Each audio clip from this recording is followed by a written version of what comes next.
story starts the same way. I'll just do a little bit until Sunday. And now I don't even know who I am. Not that I ever really did. What's in your head? It's in your head. I'll make decisions. And when you meet the devil, he will always say he isn't. Once it's in your head, it's in your head, and then it isn't. Once it's in your head, and then your head becomes a prison. Everybody talks about potential. Someday that boy will be something special. But no one bothered to tell him. Not that it would change things if they did. You gotta take sides. Once it's in your head, it's in your head, I'll make decisions. And when you meet the devil, he will always say he isn't. Once it's in your head, it's in your head until it isn't. And once it's in your head, then your head becomes a prison. Did you take it or did it take you?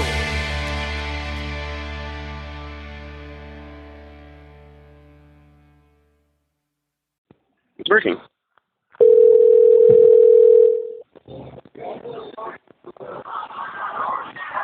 Hello. Hello, sir. How are you? I'm well. I'm sorry for the delay. It's quite all right. I was I got my speaker account all back up and running. Yay! So that puts us back on iHeartRadio because we haven't been. That's fucking good news. I don't have any recent stats, but goddamn, October was good. We're getting Really, eh? our listenership's not up, but our downloads are way up. Wow. Like 37 downloads for 41 episodes, which is unheard of for me. So. Wow, that's amazing. And that doesn't include. That's just the episodes since you started. Holy shit, really? Because it's divided into two different shows on Spreaker. There's my show and then our show. It shows up as two different ones. So I can I can get our separate stats just for what's played on Spreaker. Yeah. But yeah, we're rocking 25% in Ashburn, Virginia, and the other 25% are in Edmonton and 50% in Vancouver right now. So nobody in Ontario is listening. Not these stats only go up till I believe October 18th or something like that. No, that's right now. That's pretty recent. I don't remember now. I'm gonna have to. They're old stats though. They haven't been updated since the account got shut down. So basically, that's just September stats. Yeah, but I was expecting all those motherfuckers that I worked with also they're gonna check out things. Well, that's maybe 50 listen, but did download though. That's the first 6 months of my existence. Nobody in Vancouver ever listened. I was so choked. And now you got half of our listeners are in Vancouver. Half of our listeners are in and just Vancouver, oddly enough, because it does separate it by municipality. So if that is really strange. Yeah, I don't know what's going on, but numbers are up, like way up, like looking good. We're up over total listens are over 500 just on Spreaker. Roughly that's the whole show has been listened to. And there's still all the other stations that I can't get. I have to pay to get the stats on everything. Yeah. But Podbean is still rocking, and Spotify, and what's the other? There's one more that's really good. But even Anchor, there's over 400 listens on Anchor. Wow. We're getting you guys really like us. I used to get 4 a week. We're getting 8 or 9 per episode, and the people are starting to listen to it the minute I post it. Wow! People are sitting around waiting for it, apparently. Oh, that is amazing! We have to do an episode. It's so fucking cool. I'm getting so excited. We're we're improving every time, and that's all that really matters. Not that I ever really cared that much, but it's getting exciting.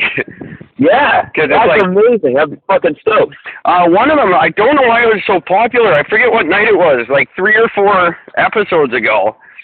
Yeah. It got like 12 downloads. Oh, shit. I'll have to look. It wasn't the one about China. I think it might have been the one before that. But it's, for some reason, it was just like massive. I gotta listen to it and see what it was about. Did we say anything stupid that was that the episode where we were saying where we hit like we were saying some pretty mean things, or not mean things, but tasteless? Which is usually most episodes. I don't remember, but either way, yeah, I'll look it up and let you know. For some reason, Spotify's being shitty on my phone. I don't know why, but I've been listening on Google Podcasts just for the fun of it. Oh, that's fucking great. Yeah, it's really cool. It's just fun. I didn't even think of an intro. I've been fucking working so much. But let's get to it. Hi there. Yeah. Oh, shit, what is it? Hang on. Hi there. Happy Wednesday. It's October the 18th, 2018, and I'm Eric. Talking at you, as always, from beautiful downtown Vancouver, British Columbia, Canada, where, goddamn, I'm working so much I can't make any money. Ain't that a bitch? It really is. I used to make 40 or 60 bucks a day doing stuff, and now I can't because I'm working all the time. Yeah. And paycheck was short. Yeah. And I'm being told by my boss, oh, we don't deal with that at the branch level. You have to talk to some Yahoo in Ontario to get my, whatever I'm missing, 10 hours or something. Holy fuck. But apparently it's not rare with my company, so. That's not rare with most companies. They always fuck them up somewhere down the line. This is a problem with the way of the world. You know, my company is some faceless corporation in Ontario. I don't deal with humans. I deal strictly with email. I've never met anyone at my company. There was never like a real interview process or anything. It's just, and everything is via email. I've never spoken to someone on a phone. It's very strange, but it's the way it's run. So when something goes wrong, I just exchange emails up the line. I don't like it. That's very, very, it's heartless. And I got the job through Indeed.com. Yeah. It's like a Monster.com type thing. I know Indeed. I'm part of Indeed. Yeah, they put out 75 resumes in one day, and all these people called, but I never went out and put out a resume and spoke to anyone. You don't do that anymore. And it's not even my resume. It's a little online one I filled out. Yeah, I know. I didn't actually look for a job, but I got like 4. Yeah, it's fucking weird, right? It's crazy. I actually went on Monster.com, funny enough, and applied for a bunch of jobs I was way underqualified for, and I got a bunch of interviews. Yeah. Like for architect and stuff like that. Like and I didn't go to any of them, but I want to. If I have more time, I will. Because what if I get hired as an architect? That would be awesome. Richard Branson was made a very head of Virgin. He made a very funny thing where he said, apply to the job. Go ahead and apply for the job that you're overqualified for, and figure it out when you get it. Right? Why not?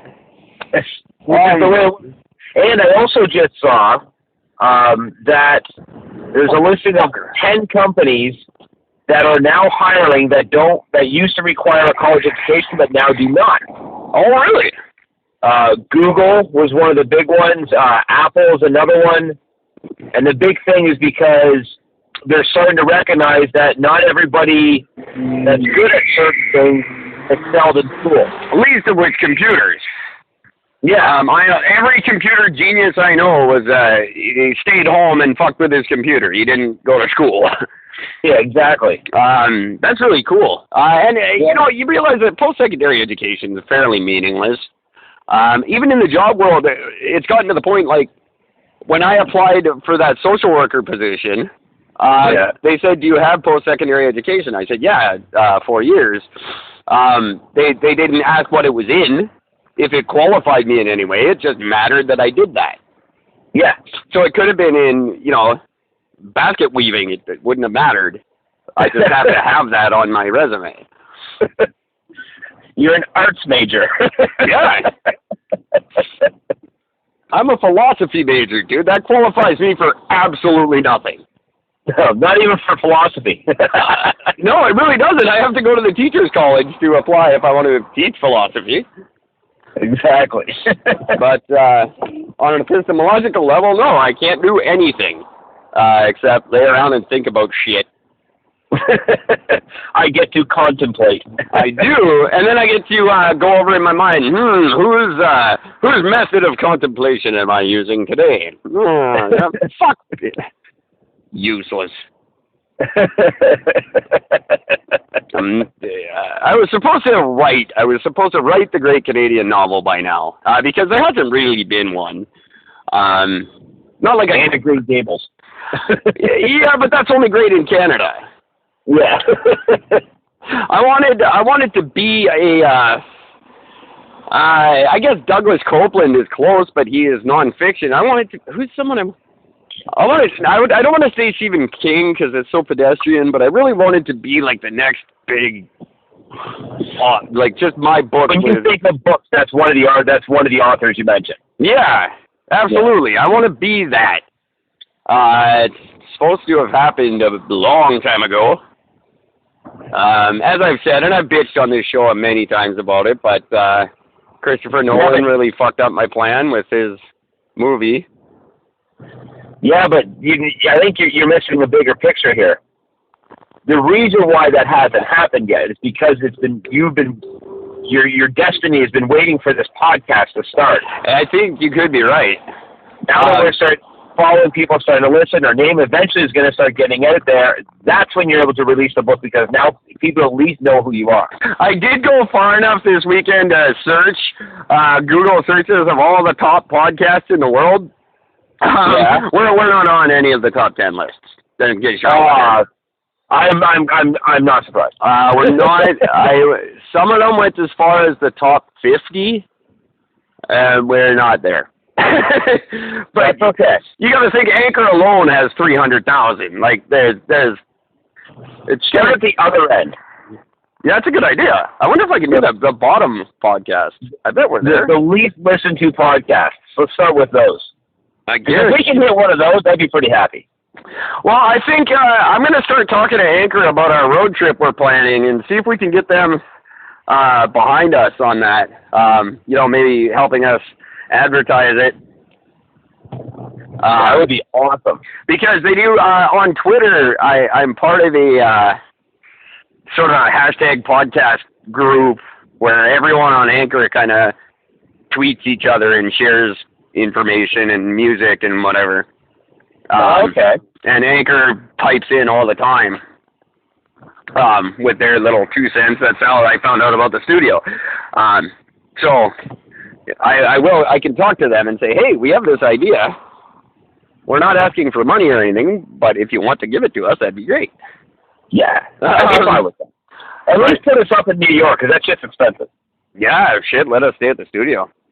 Yeah, I'll sit on a fucking couch. I don't care. I started working on my boss today, kind of grinding him at the new company I'm at, because there's a 1,000 square foot office at the back of the warehouse that's empty.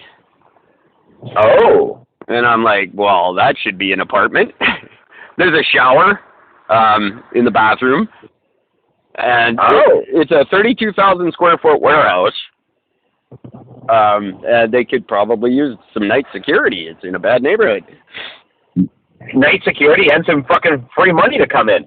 Why? I'd do it for like just you don't have to pay me or anything. Just throw me in let me live there for free, and I'll watch the place. Well, don't do that, because technically that would fuck you. That would end up screwing you out of more money than what it'd be worth. Well, what you do is you tell them, you pay me half wages.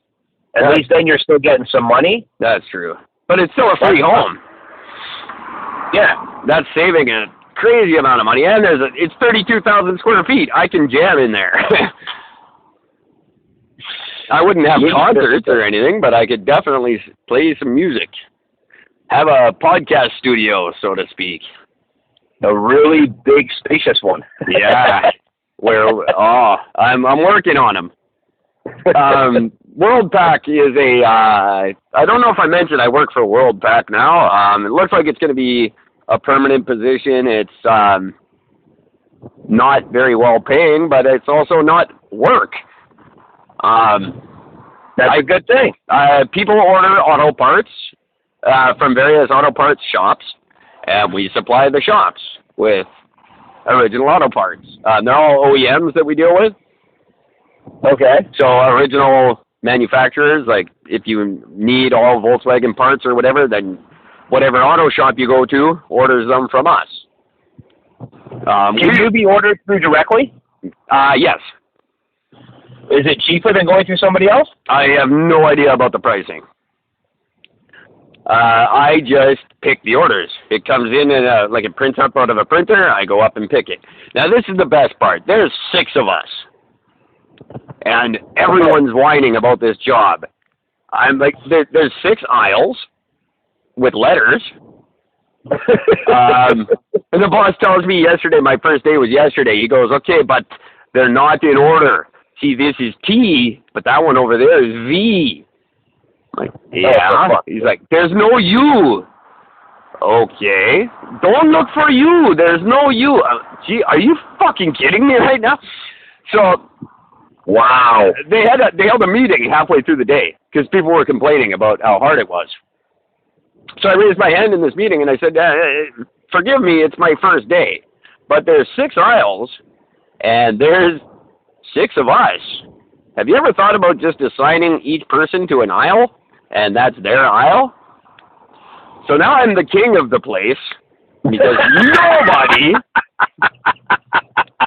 has ever considered this novel concept. It's the first thing I thought. I just assumed that's what it was, but no.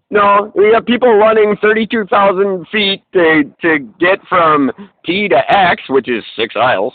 And no one ever thought, well, maybe give you're A now. You stay in A. When people need a part from A, you bring it. Oh my God, this is revolutionary. It's not a police car. I cannot believe that this is. I don't know how long this company's been in business, but they've not thought of this concept. Well, you probably just quadrupled their 6 sextupled their fucking productivity. It's ridiculous. They are owned by a corporation called Advanced Auto Parts, and they are the second largest auto parts supplier in the world. Yeah, I've heard of Advanced Auto Parts. Yeah, they own us. Okay. A great job. It doesn't pay anything, but I don't do anything. They're getting exactly what they pay for, and they're paying exactly, I walk down the aisle, I pick the part. It's like shopping. Shopping for somebody else. It's quite a fast pace. We get a lot of orders, but it's set up so stupidly easy that I can't believe there's people complaining about this. I love it. I can understand why there's an employment problem, because if you can't handle this kind of a job, then you should just go live on an island. I'm just dumbfounded. But I'm gonna be corporate by the end of the week at the rate I'm going. So. Wow, you'll be running that place in no time. Oh, you have no idea. It's just ridiculous. I don't know. I can't even describe it. Anyway, enough about me and my boring shit. This is supposed to be a podcast. How is your hi, my friend? Well, okay. So, I had, just to fill everybody in, so I had mentioned it. I thought it'd be a nice idea since it's now legal in Canada, as the entire fucking world knows. I thought, fuck it, I'm gonna fucking have some live on the air, because I do have some. The funny thing is now, because I got it from a friend, and what's funny about that is that it was packed in some very strong scented packs, so it didn't smell. And that's all I taste. Wow. So I actually don't taste any weed whatsoever. I just taste I just taste this it's almost like a bounced dryer sheet smell. Right. Hang on for 1 sec. No, keep talking. Just ignore me. Okay. So I guess to make this inauguration sort of mention, I'm just going to take my first official hit. I love it. So you know, so I'm not using a joint. I haven't smoked weed in, yeah. I hope I'm able to function. God bless you. Legally on the air, smoking marijuana. I never thought I'd see the day. It tastes like a dryer sheet. That actually sounds very unpleasant to me. It's not tasty. It's very, I'm surprised I'm not coughing because I'm the worst thing at theater that can't work a computer. I use dryer sheets for many things. They work much better than Febreze if you just put them around your house. They also do they do wonders if you just stick a dryer sheet in your shoes every day after work. Your feet will not stink. It's a much cheaper than odor eaters or anything like that. But I don't like the taste. Like even when the air, if I could taste the air while a dryer is going, I don't like it. Well, probably not. And I'm not a fan of the weed, but nobody I know, like there's been no big celebration. There's been no hysteria. It seems like nobody gives a shit. I haven't smelled it yet around town last day off of that. Apparently there was 100,000 orders online through the government online, whatever, Shopify they're using, I believe. Here in BC, there is only one government store open in the province. It's in Kamloops. So that's the only store you can buy it from legally. There's a few dispensaries that manage to remain open. Very few. So I don't see that this new legislation, at least in my province, has done anything to change anything, except put good business people out of business who couldn't get licenses on time. That's right. Not that they couldn't get them on time, they were denied the license. True. Yeah. Apparently, a very select number were actually granted them. And they made the application process very difficult, I've been told. That's right. So what the hell's the point? What have we done? They've accomplished absolutely nothing. Just other than putting legitimate business owners out of business. Was that the purpose of this whole thing? Do you think? At least in British Columbia, it seems to me that was the intention. Just get rid of these dispensaries. They couldn't do it. Now they have, and they don't seem to be moving forward with anything else. They don't care. I was up on the government website,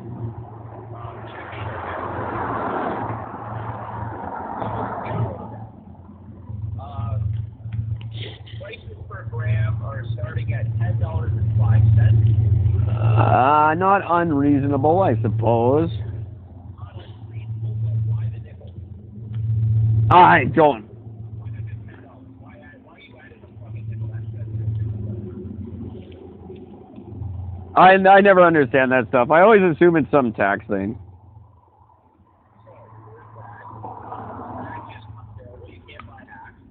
Right, you mentioned that. That's right.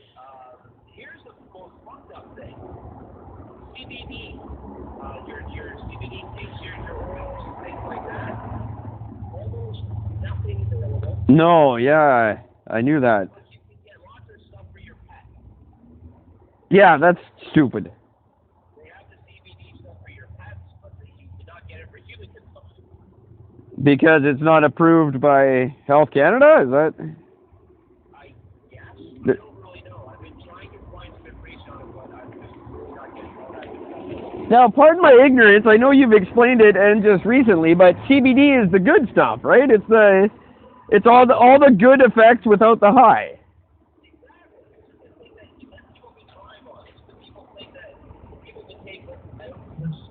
Is that not what we want?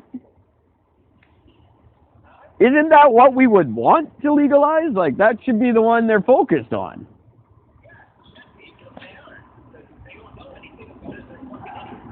Well, see, that's the part that really gets under my skin about this whole thing. Not that I give a shit, but ask.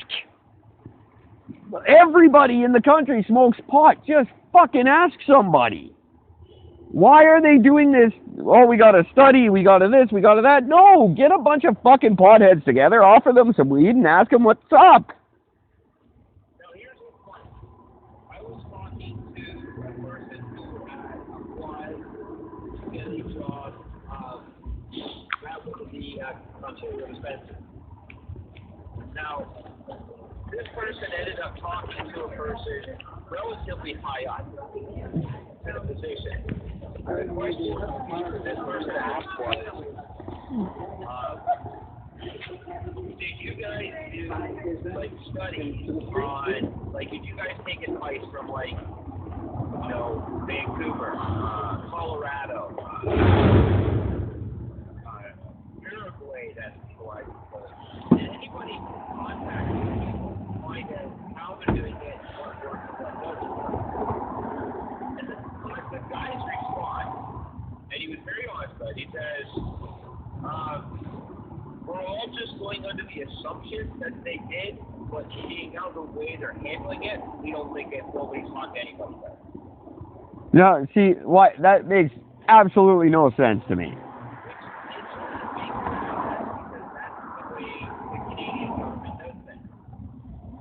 They don't research, they just kind of sort of do it, and then they fuck it up hard. Well, yeah. But that's why we have a legalization legislation that does everything except legalize pot. They completely missed the mark on this, and I don't know. I can see it really just being scrapped by the next government. At this point, it's useless. It does nothing. Least of all, the very last thing it does is curb the black market in any way whatsoever. No, it's promoting it. And this is what I said all along. If you're going to open up, if you're going to make it privatized, or not privatized, if you're going to make it government run, not privatized, in order to do that, you need to set up at least one store in every town, and then cities, communities, multiple stores, so there's in multiple locations, so that everybody has the same place. Which should have been the easiest thing to do in the world. There's a liquor store in every town. Yeah, I know. It's not a hugely difficult process, really, because you've got people in jail for growing large amounts. You just pull them out of jail and say, we're gonna give you a free house. You live for free. We're gonna give you a job. Well, we can't do that because they're not Syrian. Yeah. Sorry, that was wrong. I love my Syrian friends who came here legally, and I know who they are and what they're doing. They're at, Anybody who's legal up and not coming in here to take advantage of it and try to change it back to their company, that's not what's wrong. yeah. Oddly enough, I've got some pretty strongly opinionated friends at work from Iran who like them even less than we do. Because these are the guys who did it right. They waited years. They went through the process. And they're seeing people they know just fucking show up and get what it took them 5 years to get overnight. So there are legitimate refugee claimants who are just as mad as we are. Which never really crossed my mind before. Yeah, it was a guy at work named Farhad who explained to me his disappointment with it, because he is now feeling like, why did he bother to do it right? It was a great deal of money and a lot of red tape and a lot of headaches and a lot of tears and disappointments, and like it took him years to get here and get his family here, and people can just do it. He's Iranian, not Syrian, but same thing. But that's, you know what I mean. Yeah. That's okay. I hope you know. I hope everybody knows I'm just trying to simplify the conversation. I'm not this ignorant. But for the sake of time and posterity, I'm just making it simple. I have some we can talk about. All right. Oh my God. I'm gonna survey people while they walk by. Have you guys smoked pot since it became legal? No. The first 4 Vancouverites I asked, no. I thought everyone was supposed to smoke pot as soon as it was legal. I thought that was the thing. It's actually harder now. Yeah, it's actually harder now. That's right. That's funny. That's terrible. Sorry, you had a thing, but I'm going to continue this survey. You said you had something to talk about. Okay, so I know if you've been paying attention to any of the social media lately, there's been a rash of white people, mainly white women, but white people in general, calling the cops on black people for doing day-to-day things. They're calling 911 to have an officer show up like it's some sort of emergency because, the biggest was there's a guy on the beach barbecuing legally. A new one has just come up, and this is absolutely mind-numbing. It's at a kid's soccer game. This black gentleman, father, his son is playing. The referee made a call against his son, and his son was getting frustrated with the referee. Okay. On the sideline, yells out to him and says, "Hey, the ref was right. Accept it and move on." Oh. This kid was getting mad that saying that the ref made a bad call. The father's saying, "Shut your fucking mouth. The ref made a good call. Keep playing the game." Right? Well, He wasn't angry. He wasn't yelling at the kid. He wasn't mad about it. He didn't swear. He just basically said the ref was right. This woman comes up to him and starts bitching him out, saying parents aren't allowed to yell at their kids and tell them how to play the sport. oh my God. And he says, "I didn't do that. I was telling my son that the referee was right because he was getting frustrated with the ref. And I told him that that's what he was doing. The ref was right. I didn't tell him how to play the game. I taught him good sportsmanship."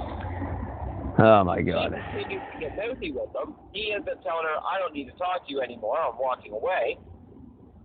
She calls fucking 911. I don't get it. Cop shows up, interviews the guy, which is all on camera.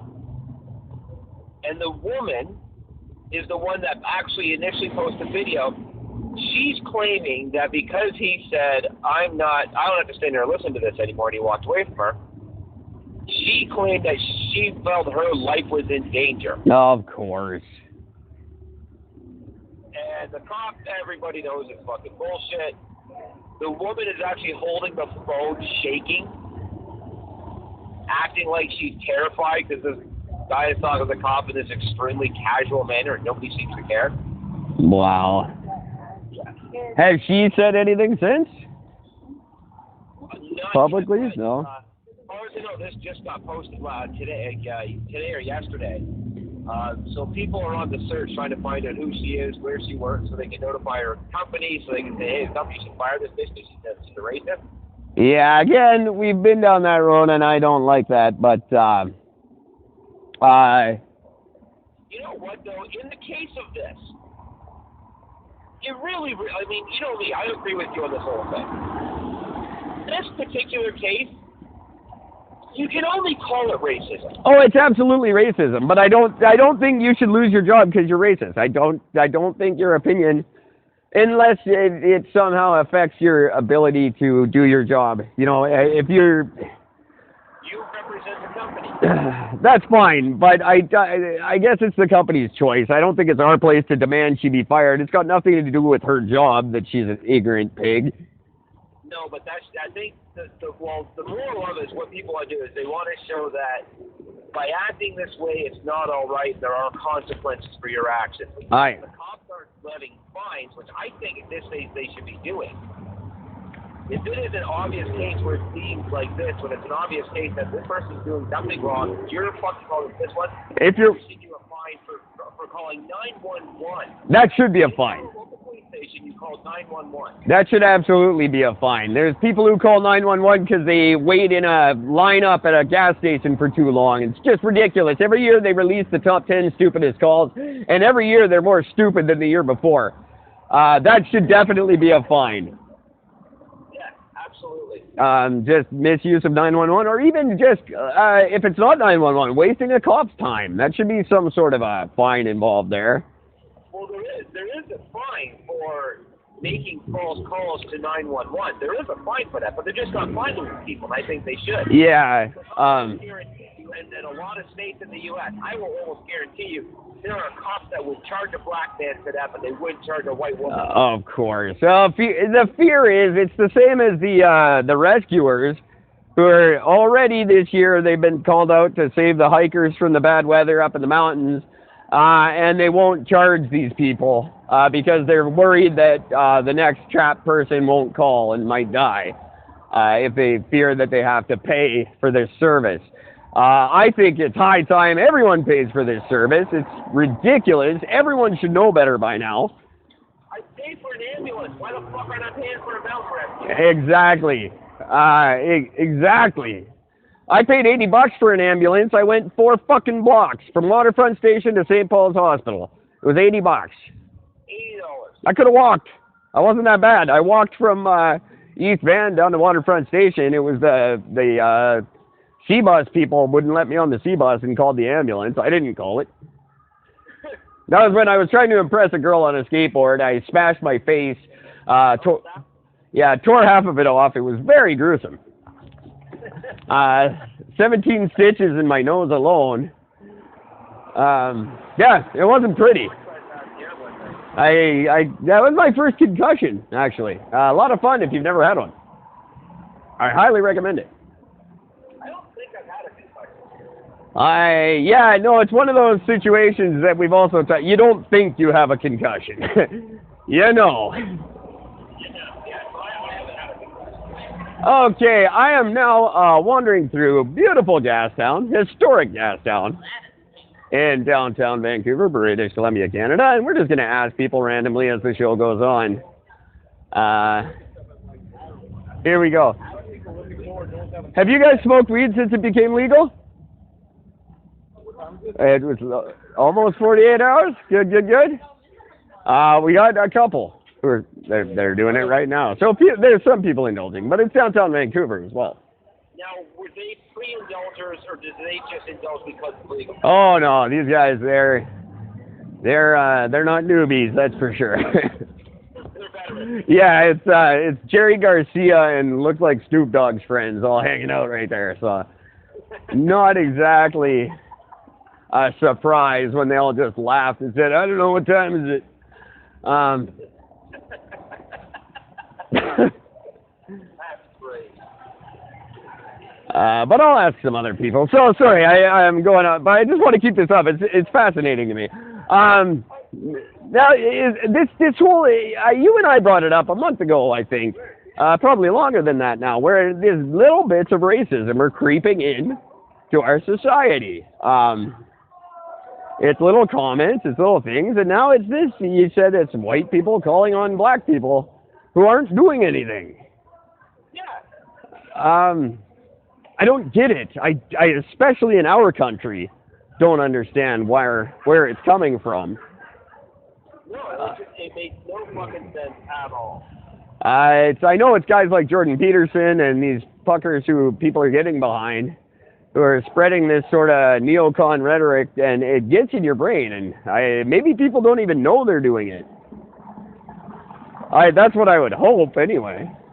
Bullshit. I mean, all these people on cell phones, and all these fucking people are on fucking Facebook. There is absolutely no excuse whatsoever. No way. Fuck that. They're doing it because... Well, my big thing is I'm starting to actually wonder if these people are actually real, or if they actually are, much like the flat earthers say about Australia. Maybe these motherfuckers are being paid actors. Or they're being told to do this so they can fan a flame of something. See,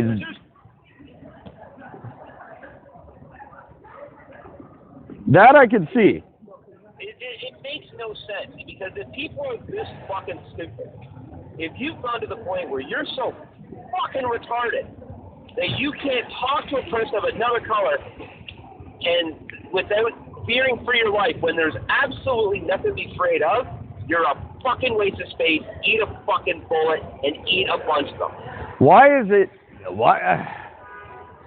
I can't wrap my mind around it. I don't understand why that's becoming a thing here. And I know I'm kind of fanning the flames myself with this thing about the missing Syrians, but I don't believe they're all terrorists or anything like that. I would just like to know who they are.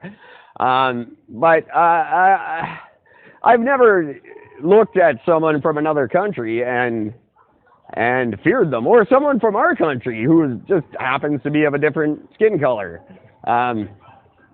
And we weren't raised that way. These are people our age. This isn't old, ignorant people. This is, in my opinion, young people like you and I, who I consider young people. I don't get why this is a thing now. It wasn't a thing when I was young. No, I'm not in the slightest. This is why none of this makes any fucking sense. Like, I'm just going to go under the assumption of paid actors, because at least that makes me feel better about society. But, I mean, again, it's pathetic. Now, the good news is none of this has happened actually yet. I don't think this has actually happened in Canada. Well, but we've had our incidents. We had the one that brought up the conversation with the lady in the, I think it was at Denny's, who went off on the table full of people of Indian descent who were all Canadian citizens. Oh, yeah, that's right. For some reason, and I don't know why, but because terrorism has been blinded with such a blanket of who it could be. Yeah. For some reason, I'm more likely to understand that than to actually assume that every black man is violent. That's just well. Here's my reason for this. And I'm actually going to give a straight up reason for this. In a lot of Muslim and some of those country families, they do believe that it's okay to smack your wife around. That's very true.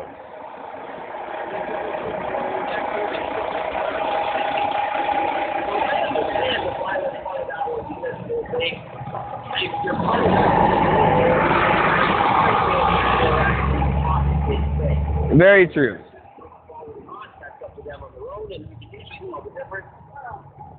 But, I mean, I've seen it firsthand. I've watched one of these guy with the turban and the long beard walk down the street slapping the fuck out of his wife. I went up and I confronted him and told him, I said, you want to smack somebody, fucking smack me, asshole, if you or land you. Right. And I got in his face about it, but Lord knows the second I was gone, she had turned around and she got the beating of her life. I'm sure. But now, to be fair, I've seen white guys do the same thing. But yes, I know what you're talking about. I was just stunned to see it out.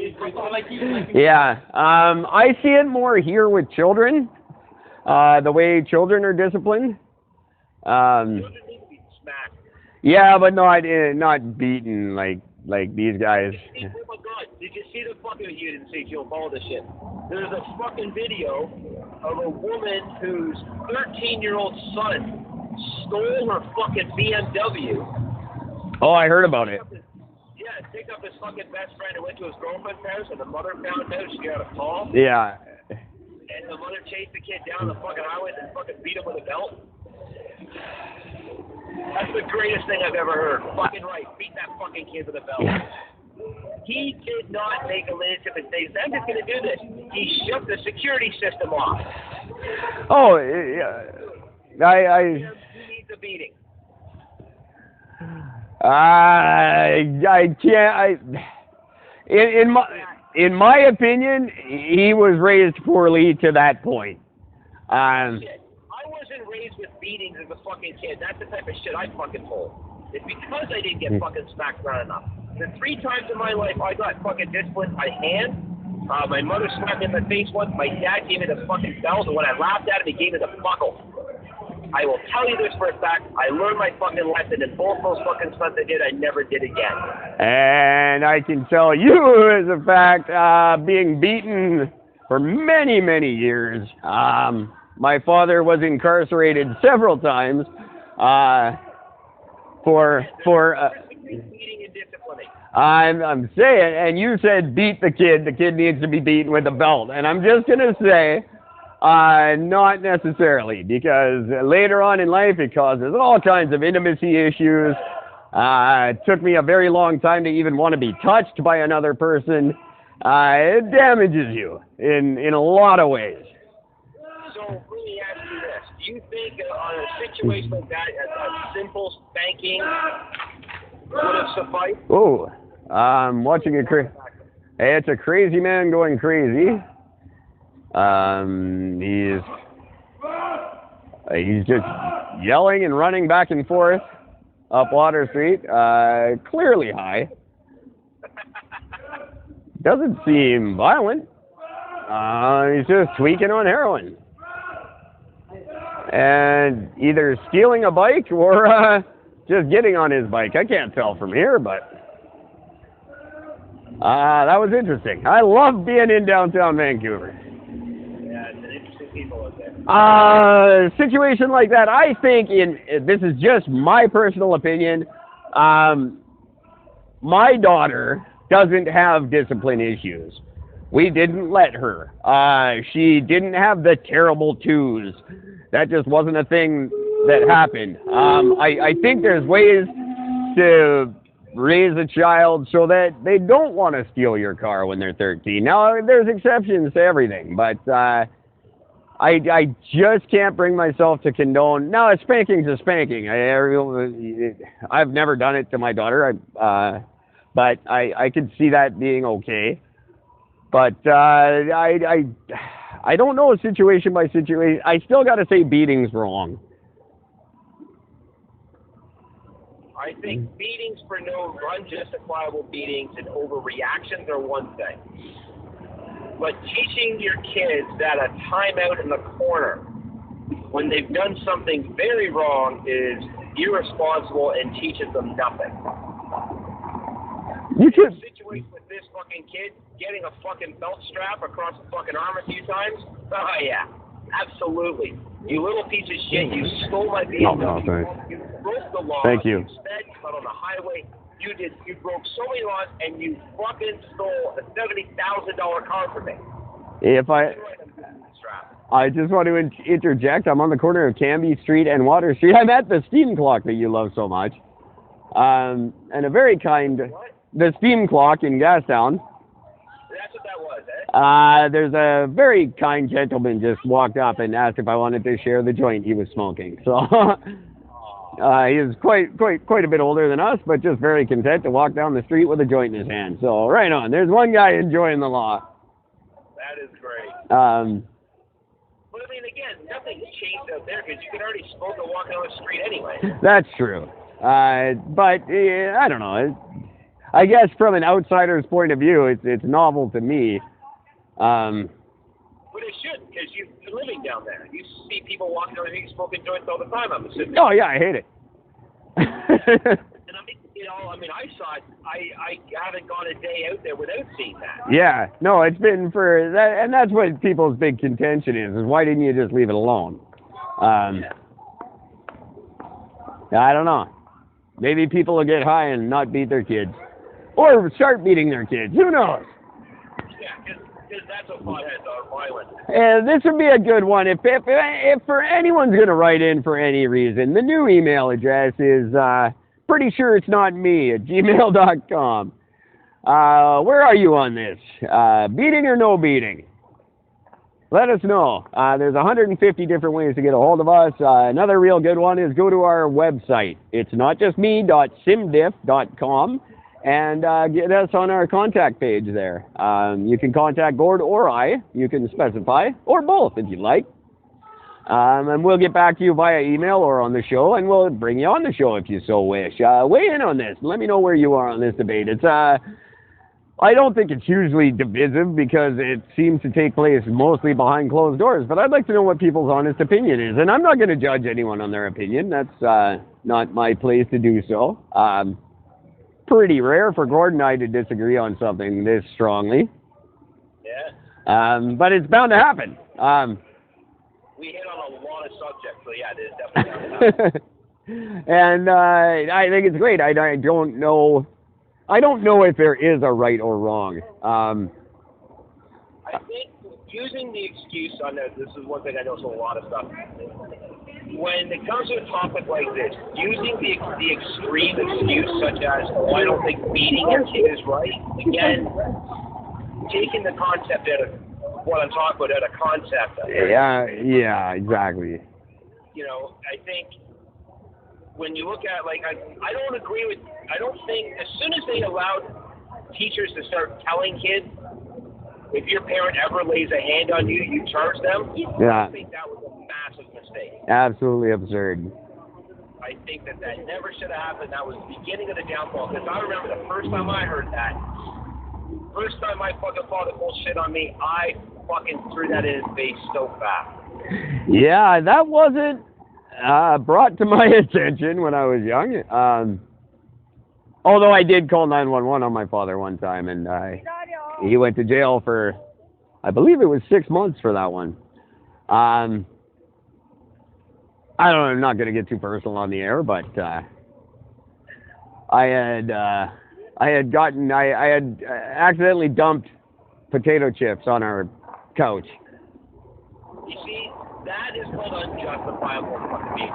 And my brother, I got a beating. I was hospitalized. My brother tried to interject, and he got it worse than I did. I called 911. My dad went to jail for 6 months. No, that makes sense.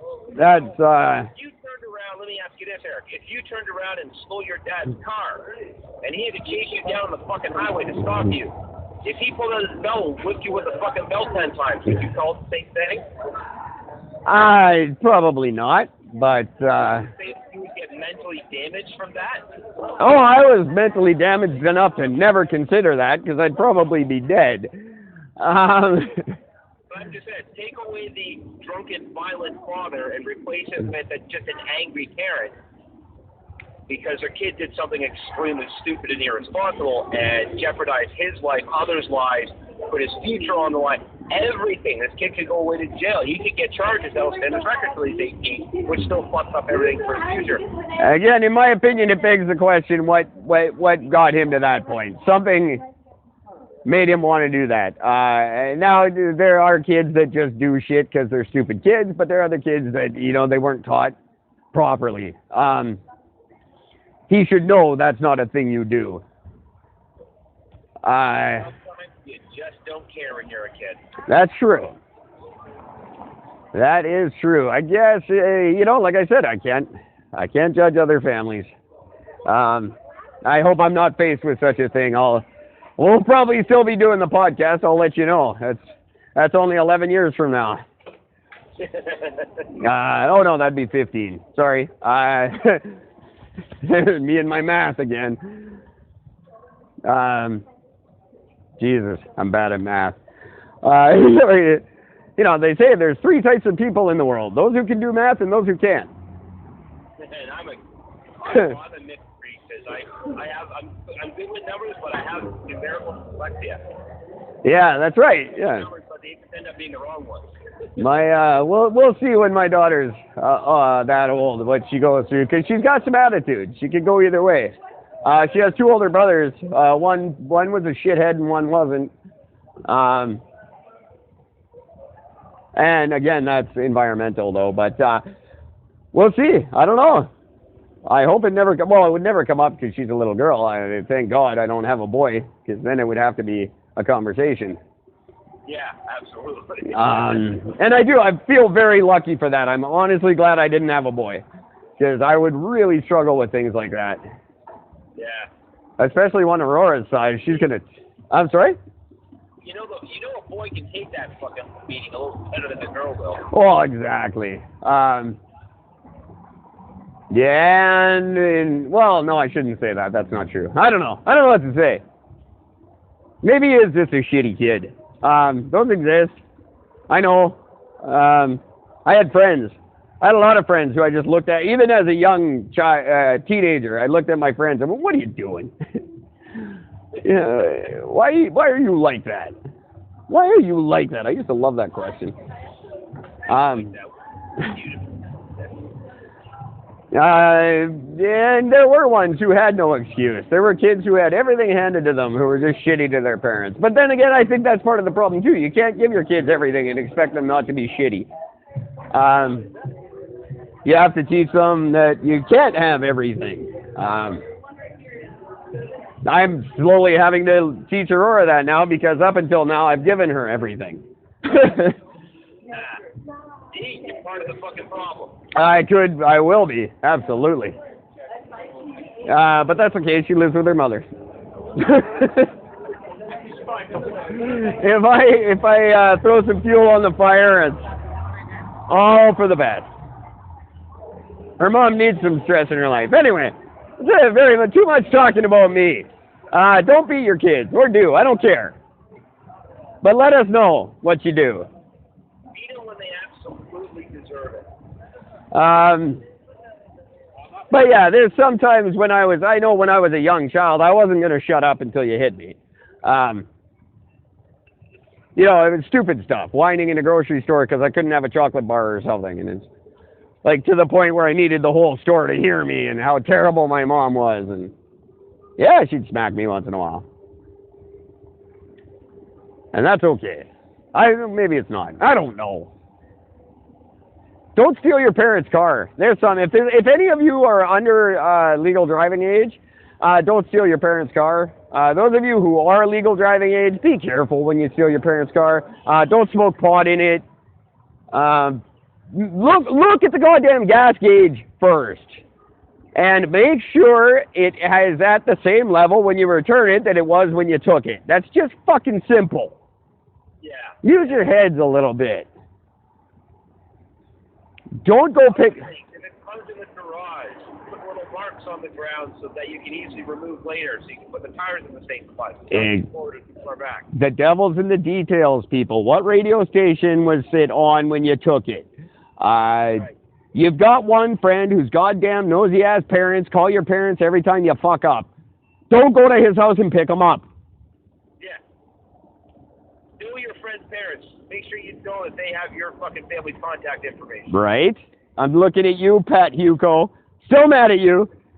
I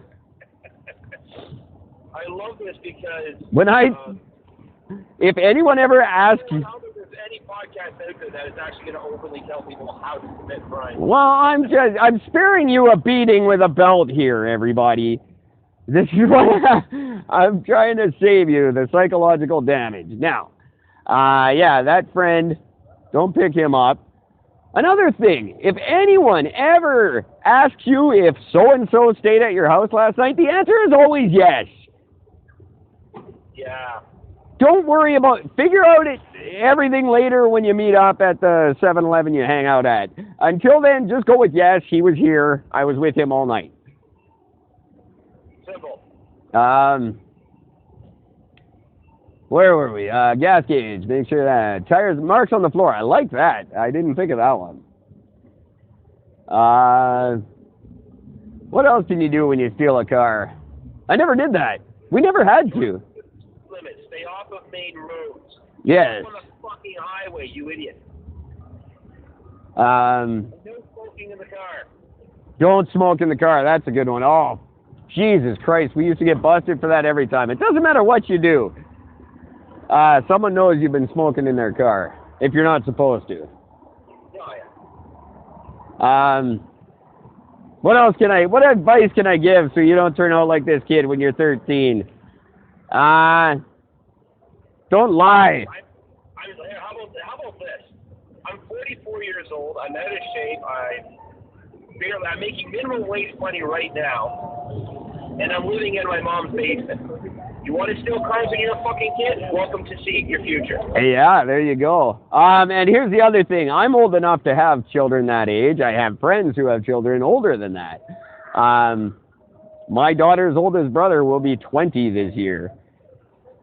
Whatever you think you're getting away with, kids, you're not, okay? We did it 20 years ago, and our parents did it 20 years before that, okay? You're not original. Nothing you're doing is new. So don't think you're going to get away with it. You're not more clever than we were. You're actually probably quite a bit stupider than we were, and we didn't get away with it, so you're not going to. Just so you know, you're not getting away with shit. We know. We always know. I actually had a lot of trouble with Elizabeth's son. He was 14, just turning 14 when her and I first started dating. And I would look at him and go, "You can't smoke. You're only..." Oh, wait a minute. I was a year younger than him when I started smoking. Shit. You can't smoke pot. You're only... Oh, fuck. My friends were a year younger than him when we smoked pot. Damn it. This is one thing that I have an advantage over with a lot of this stuff. I can't say shit about drinking because I was an alcoholic by the age of fucking 15. Right. But besides that point, when it comes to the drugs, I didn't touch any drugs until I was trying to think now. 19 years old. Yeah. First time I ever tried it. I tried pot.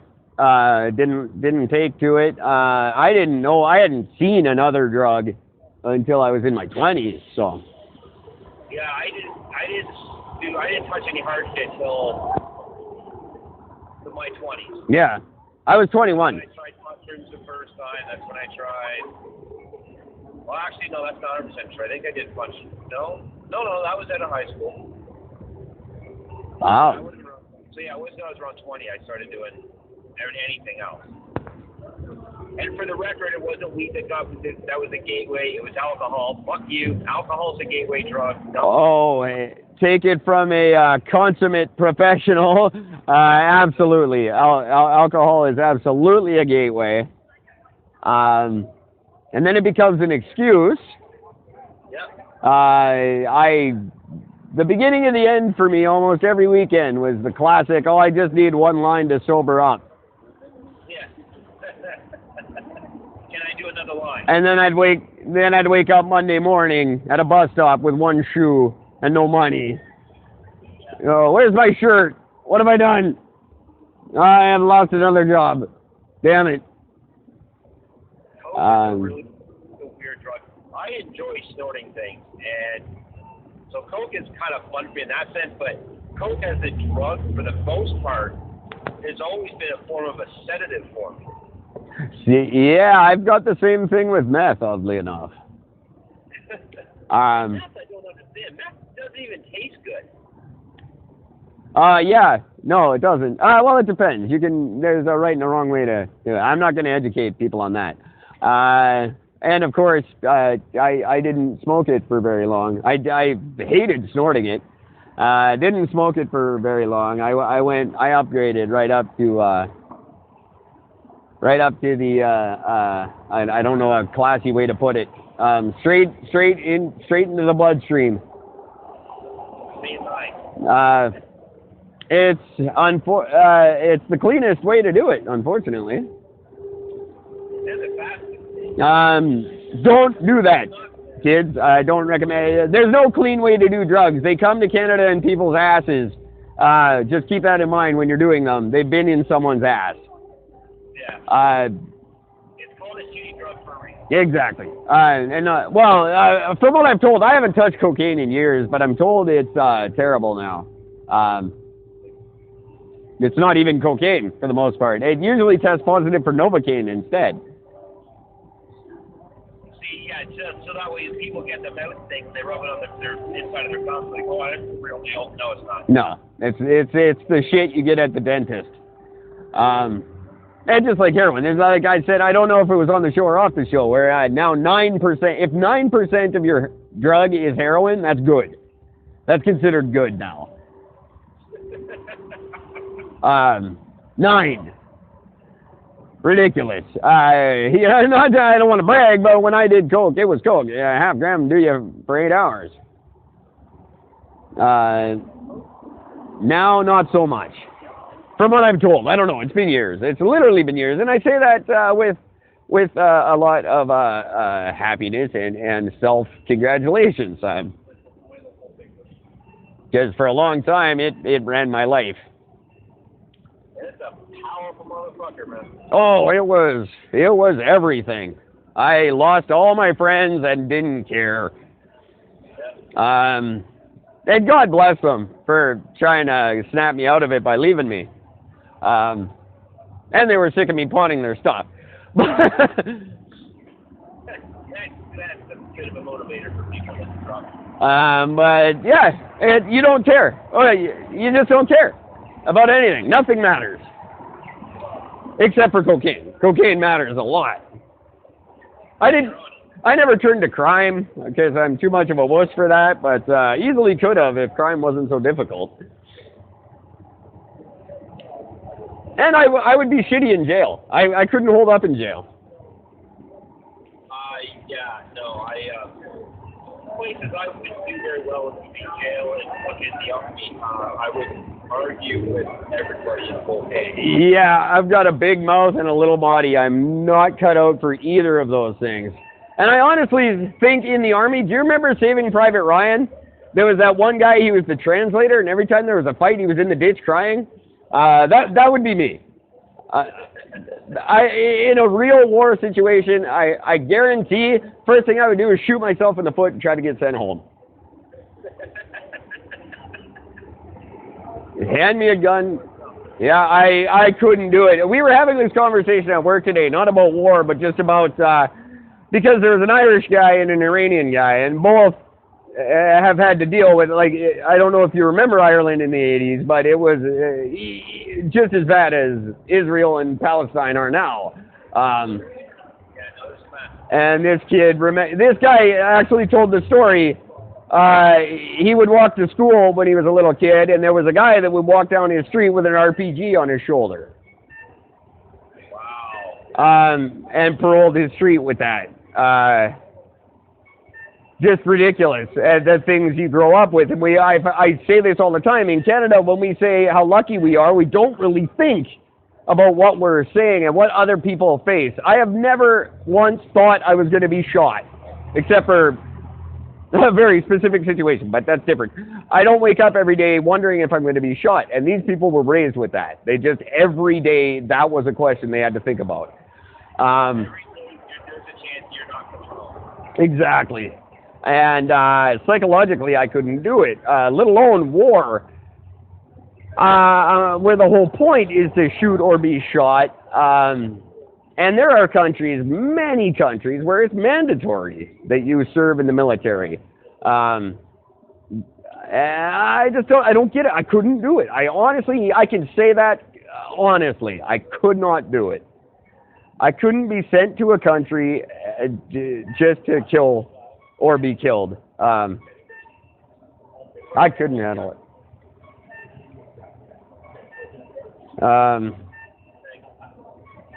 That's one thing I don't like. That's one thing I hate about Americans and their fascination with fucking war with everybody. It's not your war. It's not. You, the people, you're not the one who created it. It's happened. You're fighting because some dude that's sitting in an office that lives in a mansion. You're doing it because he probably fucked somebody else's wife that he shouldn't have fucked. Yeah, that's really what it comes down to. And I have my friend Jason was he enlisted out of high school. He was mad at his parents. He thought that was a good way to get away. And when they went to Afghanistan, they came looking for him. He had forgotten, but they came all the way to Canada. He enlisted in Georgia, where he was from, and they came knocking on his door in Vancouver, trying to send him to Afghanistan. Like 10 years after he had long forgotten about it, but they don't forget. And they were going to say, oddly enough, he was East Indian. So they were basically sending him back to where he was from to kill people he knew. Now, obviously, Afghanistan, South India. I'm not that stupid, but you know, he was familiar with the area. He'd been there. He didn't want to go there and kill people. I just don't even know what to say to that. And you're right. It's not their war. And if you hear about the original Desert Storm, many of them didn't know why they were there.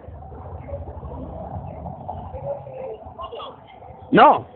There's ones in Iraq right now. I have no idea why they're there. Don't get it at all. Well, they're there now. They can justify it now because they're there now because they have to be because they've created a problem. Yeah. They just leave, the wrong people will end up taking over and be in charge, and it becomes an issue.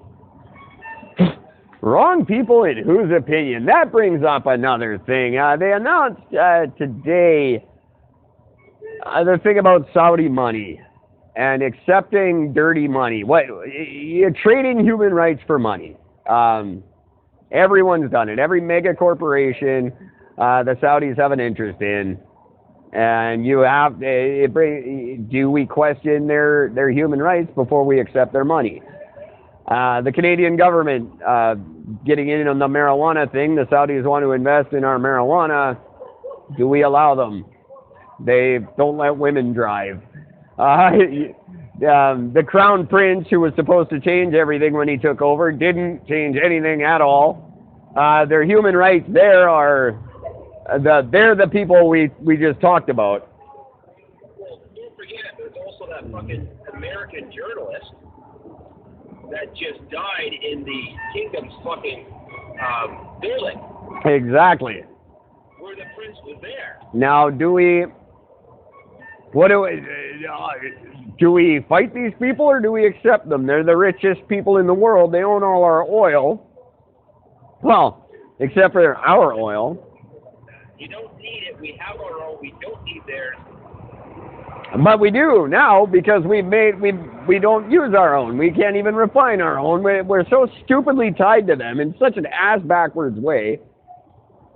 What do we do about that, though? The people that you and I were just talking about are the same people who are supporting our nations. The U.S. would be greatly affected if they stopped accepting Saudi money. Just what do Trump's making excuses for the prince, even though there's mounting evidence showing that the prince was involved in killing this reporter, and Trump's just like, it might have just been like an outside death squad. Oh, give me a fucking break, you idiot. They're American corporations running those death squads. Let's not forget. Vice President, what's his name? The scary guy who shot his friend in the face. Oh, who's his boy? I can't even think of his name now. No, I can't either. He owns the corporation that took up the private security interests once the army tried to pull out. They hired private security to take over and try to get some of the soldiers out of there, and it's his company that's over there, Halliburton. I'm sorry, Halliburton. So yeah, they're the cause of and solution to the problem. Always have been. I don't get it. I don't get why we've gotten involved to the point where now we can't. It baffles my mind. I don't understand that concept, but it's where we're at. You know one thing that I like? Keep mind of using that term very loosely here. But you know one thing that I like about World War II? Yeah, please. The fact that it's one of the only wars that's truly justifiable. Yeah. They had to get involved. This wasn't about fucking somebody's wife. This wasn't some backyard deal thing that had gone wrong. This wasn't a squadron. This was a dude that was trying to take over the planet, and he was invading of the country. And we can't overlook the fact that America was attacked. Pearl Harbor was attacked. They got to America and attacked it, if you consider Hawaii America, which Hawaiians don't like to. But, yeah, America was attacked. They had every right to at least go to war with Japan. Yeah. Which they did. And the Germans weren't far behind. The Germans were crossing the Atlantic. They were damn close to us. That absolutely was a justified war. I think that was the last one. Yeah, it's absolutely. It's one of the only justified fucking wars. There's a great movie about it. It's kind of a B movie. It's called Fatherland. It stars Rutger Hauer, if you remember him. Rutger Hauer, he was big in the 80s in bad action movies. But no, he's the main actor, and he's in a lot of stuff. He had a series, like a real bad sort of Rambo type thing, but I can't think what it was. Anyway, there's a movie called Fatherland, and it takes place in like the 80s, early 90s, and it's the 80s and early 90s after Germany had won World War II. Oh, wow. Very interesting. And there's now, the world's been reduced to two countries. There's the United States of America, and there's Germania. And these two countries own the entire world, basically. Really interesting movie. And yeah, they don't know anything about each other, right? You can't travel between the two. Very close walls. Yeah, and there's people trying to escape because Nazis run the world. And there's people trying to escape to America to get away. It's really, really neat. I won't spoil it for you, but it's kind of a B movie, but a really neat concept. That just about what if he had done, what if he won? You know, it's scary to think of, but you know the one thing that stopped them from invading Russia? That there was one reason why Germany wasn't able to take over Russia. Was it not just the geography? It was the geography and the weather. Russians were very good at just running up north and going, okay, come get us. No, it wasn't necessarily that. What had happened was, as Germany was invading into Russia, they were getting close to Red Square. They were there to take over. They were getting that close, where the town had been into the army, because they really didn't have much of the army left over. So the town was basically abandoned. It was just the people. And the mayor of the town asked everybody, said, look, we're the last stand for all of Russia. So they took stand on the edge of the town, some arms there basically, and they had a set of rain, and then immediately after the rain, right after, and the German soldiers couldn't charge through the mud. So it slowed them down. So they were just getting picked off one by one because nothing could get through the mud. And then the cold hit, and they weren't prepared for that type of winter. Right. The Russians obviously were, and they're basically able to wait them out and just pick them off one by one, and they fucking held Russia. I can't imagine. You know, when we think of these, we think of these big, tough, Tom Sizemore, Tom Hanks looking guys. These were kids. My grandfather was 17 years old when he signed up. He lied about his age to get over there. These were children. These weren't Gary Oldman fighting fucking Matt Damon. These were little kids. It blows my mind when I think about it. The movies get it so wrong. They don't show you little kids, 17 years old, freezing to death, killing each other for. I guess that was a good reason, but not necessarily. I mean, you're still killing some guy you don't know who's just like you and just as scared and probably just as young. It's odd. We see these old, strong men, but they weren't. This was, when was World War II now? We're going 60 years, I guess. Yeah. These are 70 now. Yeah. These are kids. Oh, it's disgusting to me, and it's all the more when I say I couldn't do it. I sure as fuck couldn't do it when I was 17 or 18. I would be afraid that if I were to go to war, I am pretty sure I would be one of those guys that wouldn't want to come back. Yeah. I don't know. Maybe all that shit that's inside of me that's pent up would have come out. I just fucking kill everybody. Yeah. Who knows? It's fucking crazy. This is like probably the heaviest conversation we've had on this. It really is. This has been a dark episode. We end up talking death and fucking. I'd say there's something contributing to our mood. Crazy. Wow. Well, you can't say we don't cover everything on this show. And hey, Remembrance Day is coming up right around the corner, so there's probably going to be a lot more of this talk. Because that's a holiday I do respect. I try to do something for Remembrance Day every year.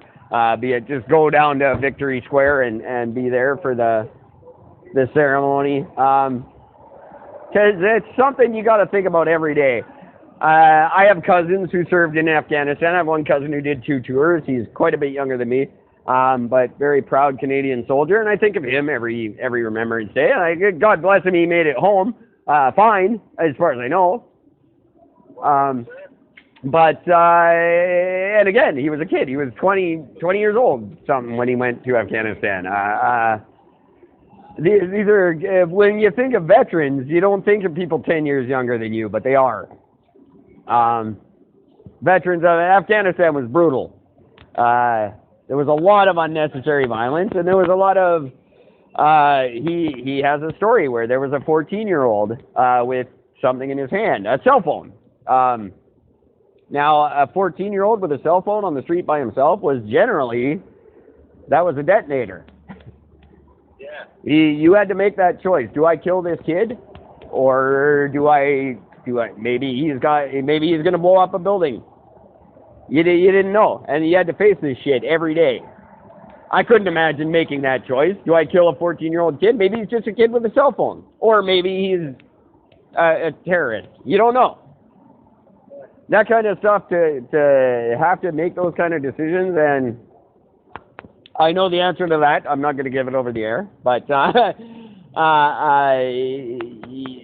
don't understand how you live with that afterwards, and these people do. And they do it so that we don't have to think about our homes and our safety and our walking down the street wondering if the guy with the RPG might shoot us on the way. We don't think about that, ever. So remember that when you say how lucky you are to be Canadian, really think about what that means. Because you don't know the half of it. Really, how lucky we are to even be able to have this podcast and say the shit we do. Because there's countries where we'd both be dead right now. Yeah, sure. The way I speak against our leader, my God. So many countries, even the countries that our good friend Mr. Trump is buddy with, they just kill you for the shit we say every day and laugh about. Our prime minister's an idiot. You die just for that. You die. Their own family members die for saying things like that. Which baffles me. I never got that. Hussein killed his whole family. Except for his 2 sons.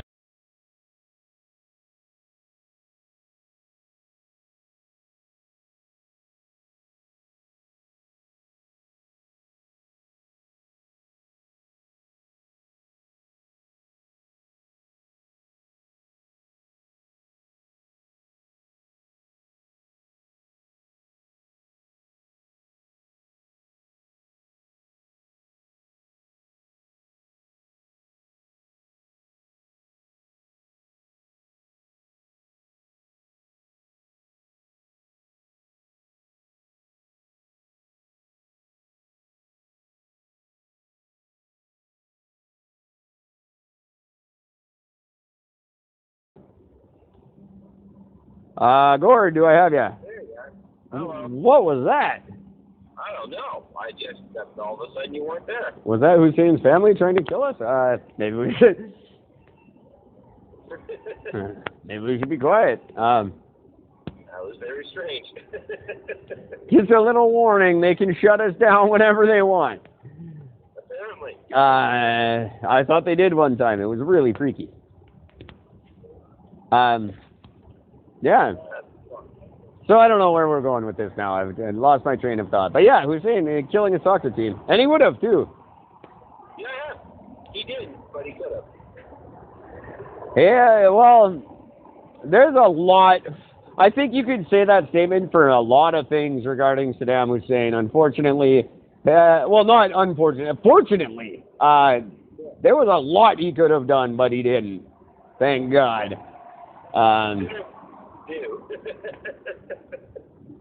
Now, I absolutely don't believe in trading blood for oil, but that guy had to go.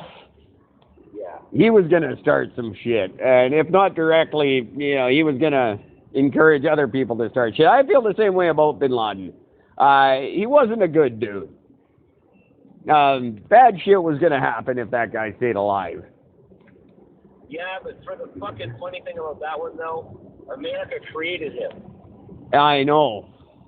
Well, I mean, the backstory on him is fucking incredible. America created all of this shit. Yeah. They never should have gone over there. And I mean, there's a great book called The Hajj where they talk about it. Every major power has tried to conquer that part of the world since the Romans. No one's done it. No one in 400 years has managed to conquer the Middle East. Stop trying. Yeah, just leave it alone. The Romans couldn't do it. The Ottomans couldn't do it. Alexander the Great couldn't do it. The Russians tried. The French took over for quite some time. That's why there's so much French mixed in with Persian when you hear them speak. Because they were forced to speak French at one point. Everyone who's ever had a little bit of power in the world has tried. The British tried and failed before the Americans. Quit trying. You're not going to win. Give it up. Nobody can do it. These people, look where they live. You think anything we can do is more punishment than what they do to themselves every fucking day? Yeah, exactly. These are tough motherfuckers. You're not going to beat them. They live in hell and enjoy it.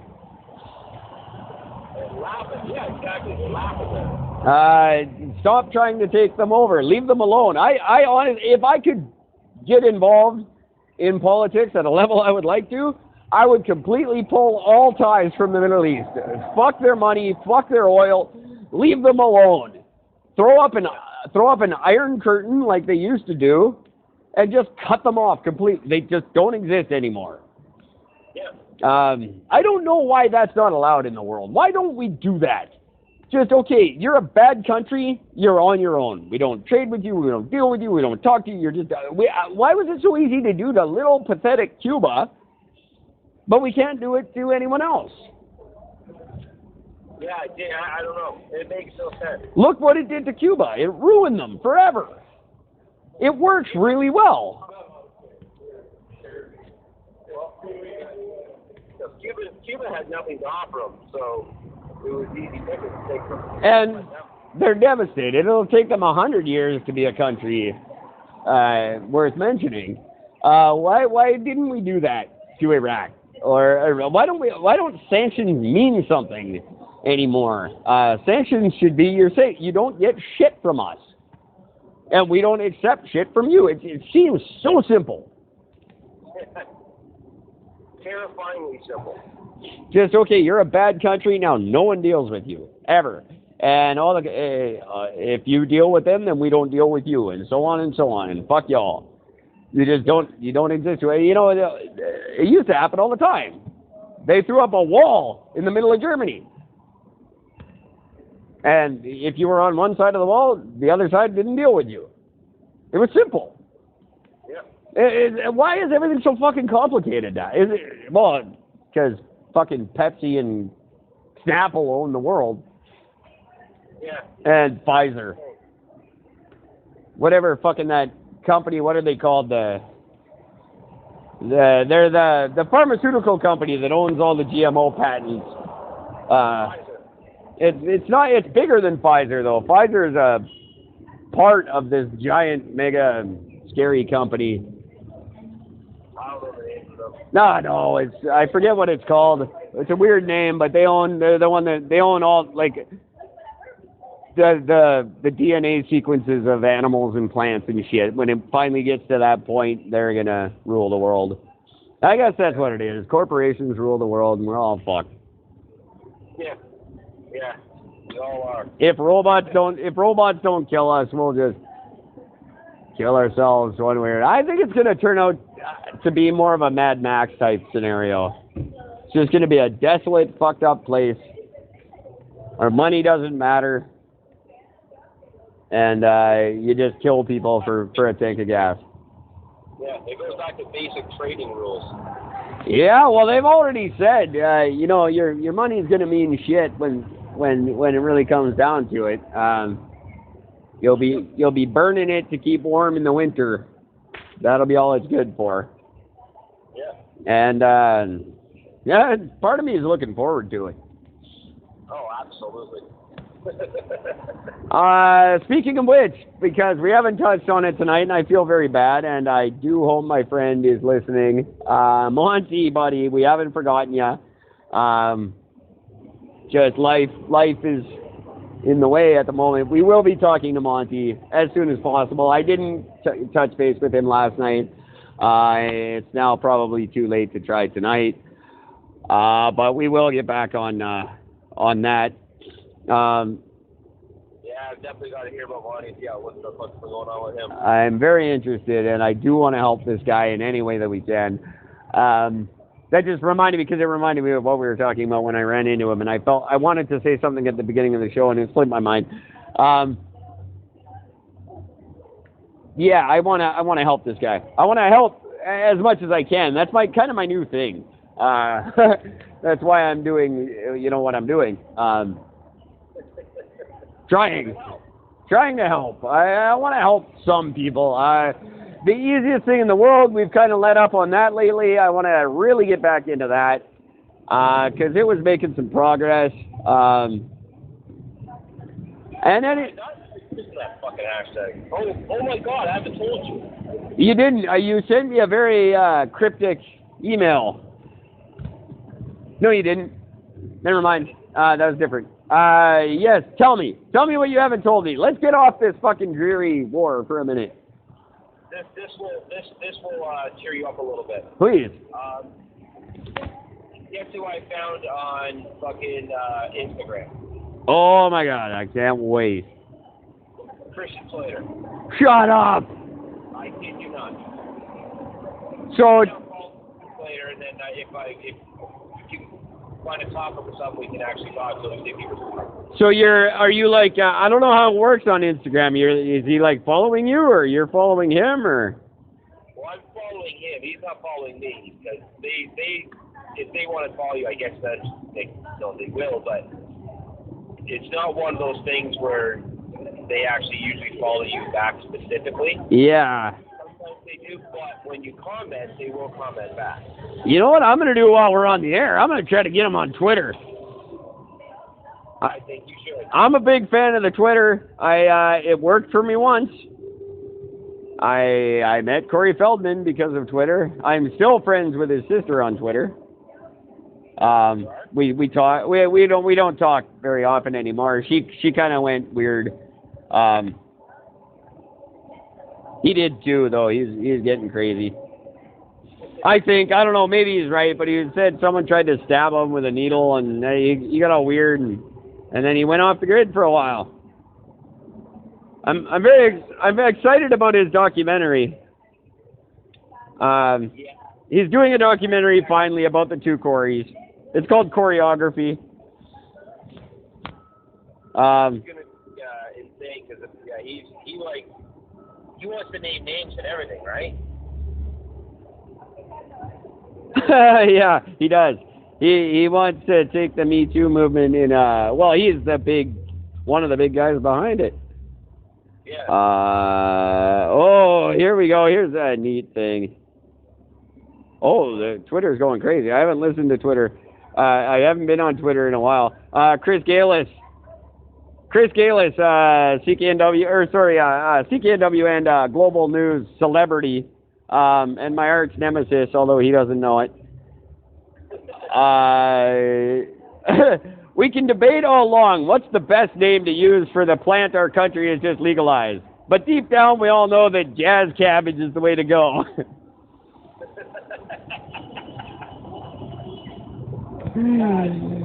Jazz cabbage. Is that what we're calling? Galis, I hate you. Only because I'm jealous. Call my show. Be on my show. Anyway, sorry, getting off topic. Let's look up. That's funny, jazz cabbage. I can't see anyone calling it that.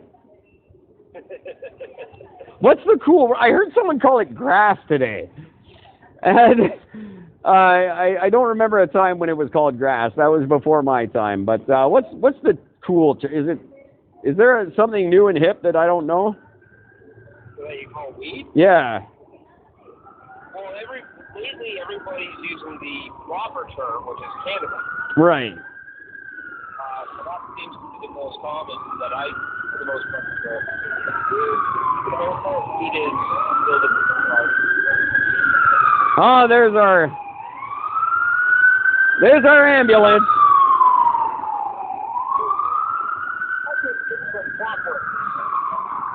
All right, here we go. I'm looking up Christian Slater on the Twitter. Okay, I got Christian Slater. I got Christian Slater fans. Well, obviously you want Christian Slater. And Christian Slater started following his fans on October 13th, 2015. So I'll go with Christian Slater and Christian Slater fans. It's a picture of him. I don't know if it's really him. Let's see. No. The fans are fan clubs. Yeah, no, I understand that. There's two different ones. There's Christian Slater, and then there's the second one that's Christian Slater fans, and it's very excited that Christian Slater started following Christian Slater fans at one point. I voted today. Florida allows any voter. Is he in Florida? I guess he is. He is in Florida. Seems to be talking quite a bit about an election in Florida. Big federal election that they're setting up for. I've got The Late Show with... Oh, that's back in August. The Late Show with Christian Slater and that fat James Corden. Oh, yeah. Here's Christian Slater on Jimmy Kimmel. I don't know why Christian Slater would post Christian Slater on Jimmy Kimmel. I wonder if this is maybe not him. What do you mean? Why wouldn't he? Yeah, I don't know. He's still promoting himself. Eric Idle. He's friends with Eric Idle. That's cool. All right. Okay, I'm going to tweet him.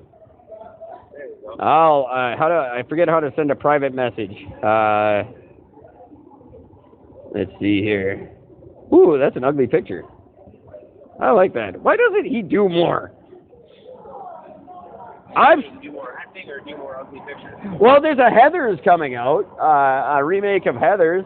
That's a terrible idea. That's going to suck huge. One of the greatest movies ever made, but it's going to suck huge, this remake. Well, I'm surprised they haven't approached to pump up the volume. Either a remake or a sequel would be the obvious thing. That was such a good movie, too. What would they do in a sequel? I mean, it never really ended. They just took off in the Jeep. Yeah, there's a lot you can do with it. Okay, what are we tweeting? I'm writing. Help me with this. Hey, buddy. Okay, any talk of... Ask him about that. Has there ever been any talk about doing another pump up the volume? Hey, my name is Eric and Gord. Our names, not my name, asshole. My name is Eric and Gord. I have a podcast called My Podcast with Eric and Gord. Hey, Eric and Gord here. As if you're supposed to know. Eric and Gord here. From Anchor.fm. From Anchor.fm. And make sure you follow hashtag the Anchor.fm. Oh yeah, hashtag anchor.fm. From hashtag anchor.fm and the internationally renowned podcast, because we had a listener in Germany for a while. Yeah. Right. So we are enjoyed in 3 countries, and I broadcast that quite often. That we are internationally acclaimed. Anchor.fm. Eric and Gord here from Anchor.fm. From Anchor.fm's internationally acclaimed podcast. And our German friends, Van Canto, also aware of us. So there you go. Huge Germany connection. So thanks for not hating us after the war, I guess. Yeah. Or maybe they do. That's why they haven't been on the show yet. That could be. I wonder. Germans wouldn't tell you anyway. No, they wouldn't. No, they're too smart for that. Internationally acclaimed podcast. Eric Brennan, Is It Just Me with Gord Strain? Which we have to work on. I want to talk to you about that. Yeah. Not a show conversation. This whole tweeting thing is not a show conversation, but this show has kind of gone off the rails anyway. And it's going to probably have to be cut because we're an hour and 38 minutes into it. It's very late for you. Are you? Yeah, it's 1 o'clock. Uh, Start until 1 tomorrow, so I still got 12 hours. We are anxiously awaiting your appearance on our show.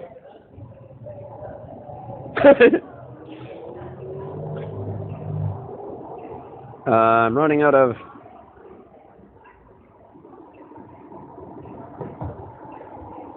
on our show anytime and every time you want.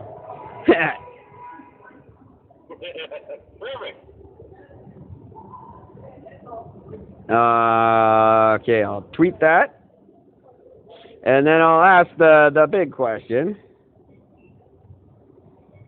Has there been discussion, I'm sure there has, of a Broken Arrow sequel? No, I'm kidding. Fuck no. Of a Pump Up the Volume sequel. Because it would be neat to find out where they went after that. Did they go to another country and do the same sort of basic idea of trying to bring out more free speech? Be interesting. We could put them in fucking North Korea doing a fucking underground radio there. Where are those characters now? They were in high school. In what year was Pump Up the Volume? 80-something. 80-something, yeah. And they were grads, right? They were seniors in high school, I believe. Yes. So they'd be what? Roughly 10 years older than us? It would be roughly our age. Our age or slightly older? Well, I graduated in 96, so you graduated in 92? 94. 94, okay. So, 94 or 95, I don't know. sorry for the lame-ass fan question. How about a sequel to Untamed Heart? No, that's funny. He died in the end.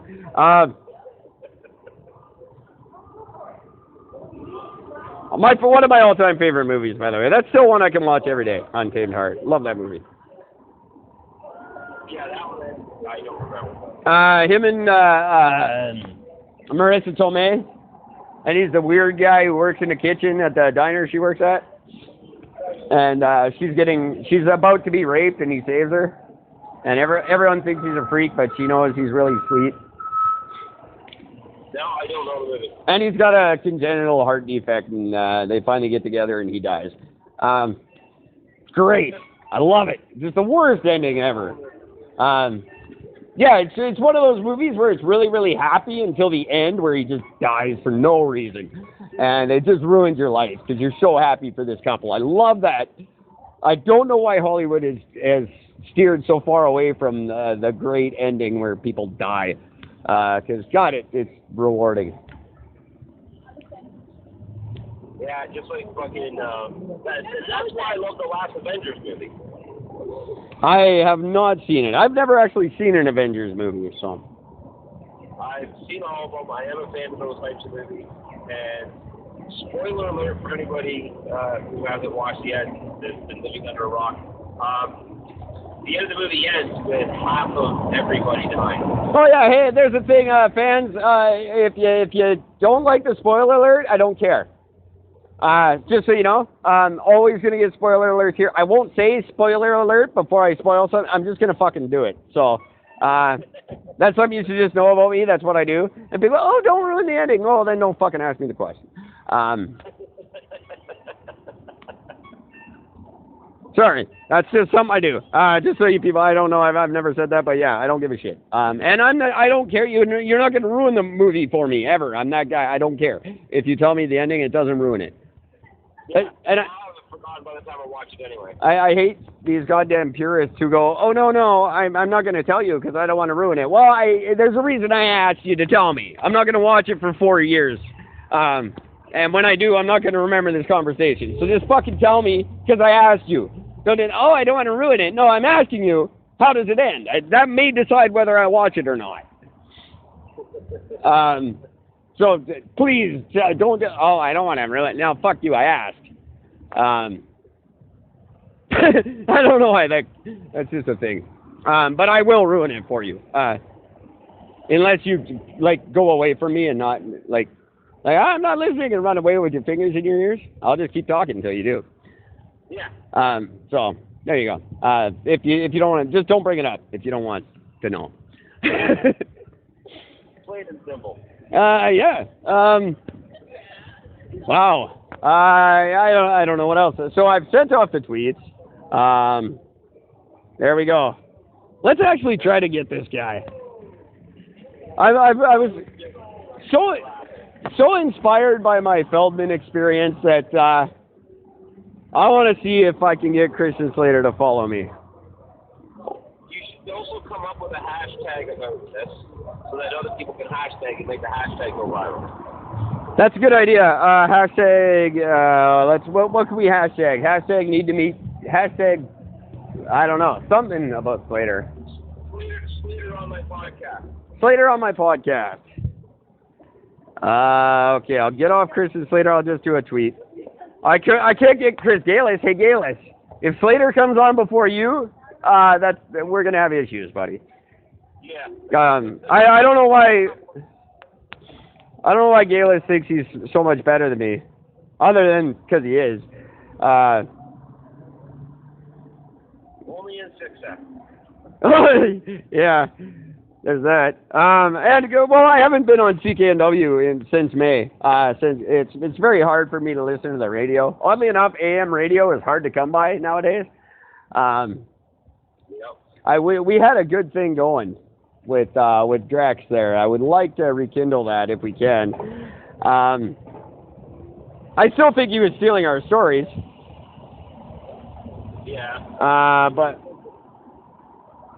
how do I just get back to my fucking... Why is Twitter complicated? Okay, where's me? I'm going to my Twitter page where, by the way, people, you can listen to us on Twitter every night. We're there. As soon as I push stop on this, it's published on Twitter. But long before I edit it and put it on Anchor, you get the full meal deal on Twitter. I can't control that.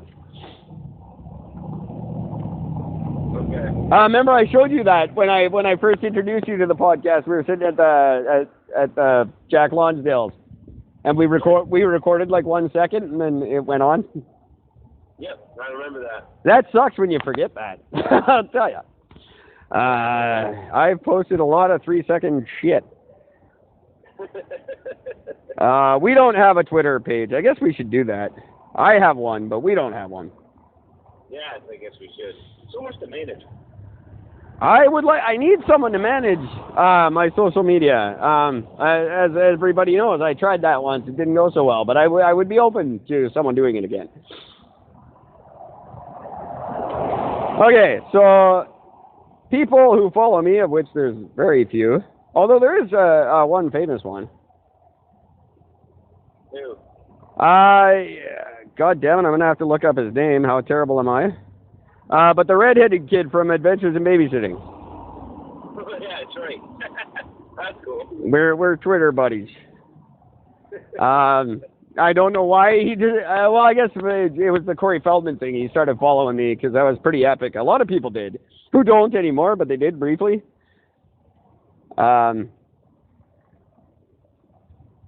Yeah, he's one of them who's stuck around with me, though. That's funny. Targeted shooting in Abbotsford. Abbotsford's getting exciting again. There's all kinds of wars going on there. Someone just died at 7 o'clock. It was targeted shooting in Abbotsford. Okay, what am I doing? I'm going okay. There is no wasted bullet. That's true. Okay, Eric and Gord need help. Meeting Christmas later. I'll do this later. I'll get something good out for us. Okay. And I'll start a Eric and Gord Twitter thing. I'll do that tonight. We do have a Facebook page that nobody goes to because it's terrible and I don't update it. It was good for a while. I was paying actually for it because you can pay in Facebook. All the evil shit they do, they'll do it for you for a very low price actually. No, it's true. I know because I got to do that for my knife sharpening site. I had it so that whenever your phone is loading and it puts up a picture while it's loading, that picture was our logo. Oh, no shit. Yeah, it was really cool. And we got like a huge response on our Facebook page, and then I stopped going to it. Oh, shit.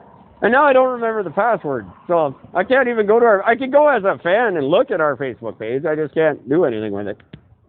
Maybe I should start a new one. Ladies and gentlemen, just before we say goodnight here, because this has just been babbling for a while, we are, I believe, now I haven't talked to Gord about this yet, and I don't know how big of or how immediate it's going to be, but I think it's time now that we considered rebranding the show. I don't believe it's the Eric Hunt with Gord show anymore. I think it's definitely a 50-50 thing, and it's time to rebrand.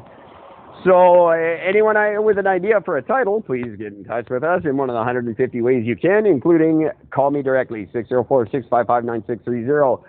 I think it's time we make this more, it's not my show anymore. So it's something I wanted to talk to you off air about, and still will.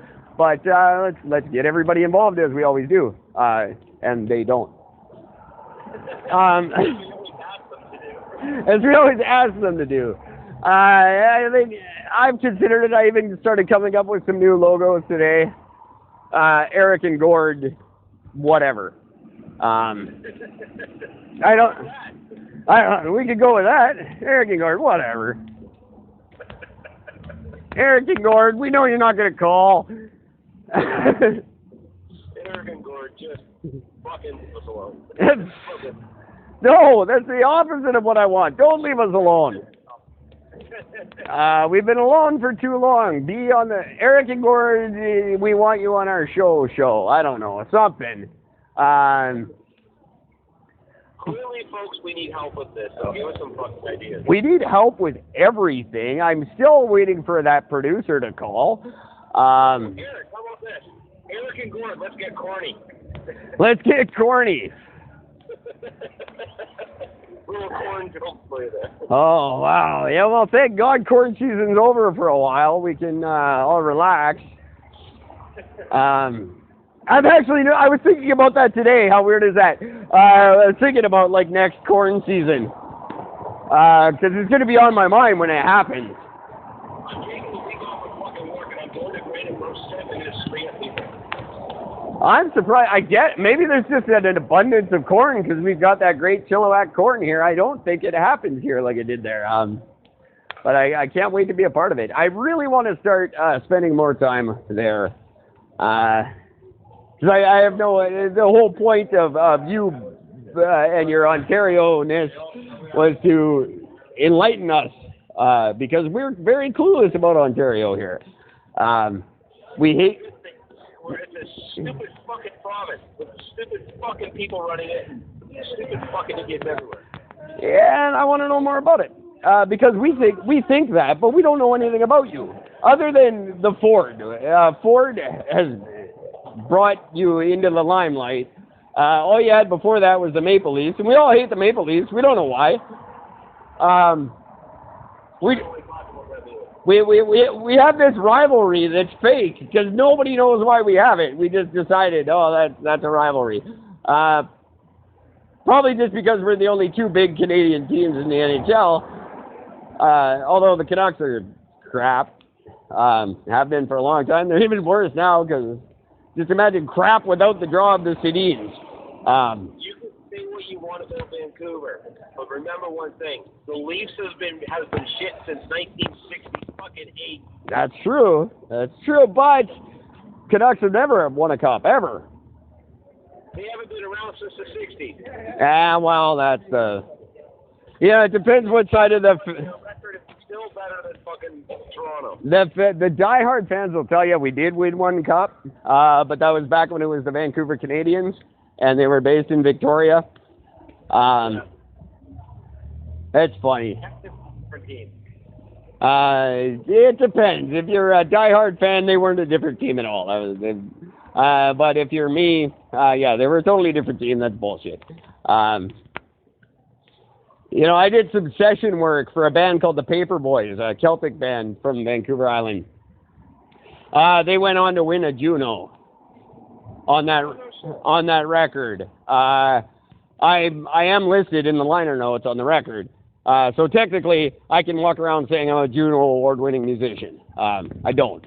That's not, same thing, Canucks fans. You're not a winning team. You're just in the liner notes somewhere. And that's all you'll ever be. Exactly. And I'll probably not ever have a Juno. But it's never too early to start fishing for that People's Choice Podcast Award for 2019. That's right. I don't. I'm sorry, my friend. Sorry, someone's asking me for a cigarette. I'm heading back into the fray. Yeah. So, yeah, where were we? I don't know, babbling about hockey. That's another conversation we could have that we don't, because I don't follow it. I don't follow it deeply at all. It'd be fun we should have a sports segment on the show. It'd be hilarious, because neither of us know anything about sports. Hey, did you hear those two teams played last night? Yeah, I heard one of them won. Yeah, that's what I love. I love that about the Olympics. Olympic hockey announcing is the greatest thing ever. When they get these two knobs every 4 years, like, I really think the team that's going to win is the one who has the most points at the end of the game. You're absolutely right about that. And the only way they're going to get those points is by putting pucks in nets. Well, that's true. That's how you get the point. And they go on for the whole fucking game with this shit. I think the best way to get the puck in that net is to have it on your stick while you move your legs in a scissor-like fashion toward the opposing goal. Well, thank you, guys. Oh, God. We must be coming up on one of those soon. What is it? There was 14, there was 18. Oh, we're a couple years away. Or is there a 2018 Olympics? I don't know. No, Olympics are every 4 years. Yeah, well, it was 2010, and it would have been 2014, and then there should be a 2018. Did they have an Olympics this year? I don't remember. Oh, neither. Maybe they did. Oh, shit, they probably... Oh, yeah! I don't know. It was 2016, wasn't it? Was it? No. If it's every 4 years, it must have been 14 and 18. I don't know. We completely miss an Olympics? Where was it? It wasn't Russia. Russia was 14. That was... Oh, no, Brazil. Was it the China one? Yeah, yes, it was. That's something we'll talk about another time. Because they're throwing their hat. Calgary is bidding. Calgary wants the Olympics back. And I don't understand why, because no country has ever benefited from getting the Olympics. No, It cost them a fucking fortune. always. And I don't know why Calgary. The only thing that makes sense is because they've already got the infrastructure. They've got everything left over from '88. They can do it. They don't have to build anything.